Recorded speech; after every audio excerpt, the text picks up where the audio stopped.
انت تعيب على اللي طلع في المسلسل عاريه، صح ولا مش صح؟ مش صح. طيب احيانا تعيب، مثلا بعضكم يعيب خلاص وبعضكم لا يعيب خلاص.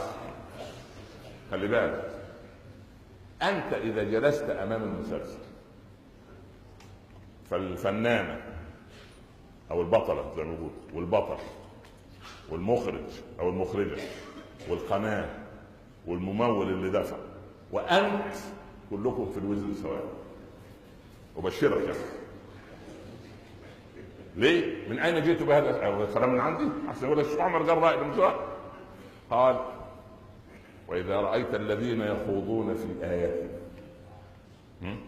الناس داخلين يعني بيذكرك بالله، فهو يذكرك بالله اما عن الخيانه او السرقه او المخدرات او حاجه التي انت لا تريد ان تراها لا في مجتمعك ولا في بيتك ولا في دولتك، صح ولا لا؟ قال ربنا ناهيا ايانا فلا تقعدوا معهم حتى يخوضوا في حديث غيره انكم اذا لهم، انكم اذا. طب بالله عليك، هو المسلسل عن كذا هيخوض، هتروح تقول المتابعين الكلام اللي تقوليه ده غير هتغير كده تسمعك.